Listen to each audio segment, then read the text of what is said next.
Are you sick of paying extra taxes to work? Are you sick of living in a town that doesn't grow or change? Are you sick of working 40 hours a week and scraping to put food on the table? How about that high gas and electric bill that eats any chance of retirement? Here is an opportunity to do your part to change these things for you and the next generation. Vote. I know, probably not what you expected. Most are laughing, thinking, how can my one vote make a difference?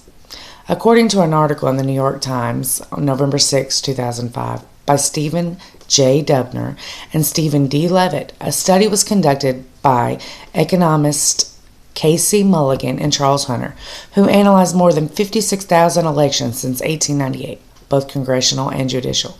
The study showed that the median marginal victory in a congressional election was only 22%, and in state elections it was 25%.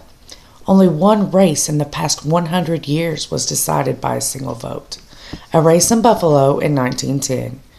The article goes on to say that most people vote for self-interest. However, the Huffington Post 8 Reasons Why You Should Vote, December 2nd, 2015, by Grace Masbach article says, voting gives you the power to make important decisions about your present and your future. You get to make your voice heard. Voting gives citizens the chance to shape their future. Each generation faces their own battles with equality and different perspectives. Voting helps you stay engaged with current events and the policies in place. In an interview that President Obama gave at the University of Illinois on September the 7th, 2018, he said, "You need to vote because our democracy depends on it." He explains that our country was built on the concept of a democracy for the people, by the people. He insists that for our country to continue to grow out of the economic dividers, such as region, race, religion, and culture, we must continue to exercise our rights to vote. We have to keep our voice and use it so that we can let the government know what we as Americans need and want. Our country has come a long way on some of these issues, but today we are on the verge of going backwards in a monumental way. So even though it doesn't seem like it would count one vote, every vote counts.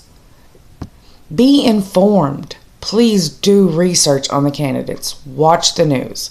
Use Google, other internet sources for unbiased information. Please do not rely on social media alone to make an informed decision. Talk about it. Listen to different perspectives on crucial issues. Make informed decisions. Vote. In closing, I would like to point out that voting is our right and responsibility as citizens of democracy. We need to vote to maintain control of our country. I honestly do not want to live in a place where I have no say about what happens in my life. I would never want to relinquish that job to someone else. In our country, in this day and time, it is so important to cast your vote. When you do not, you are giving someone else the task of deciding what is best for you, for your community, and your country.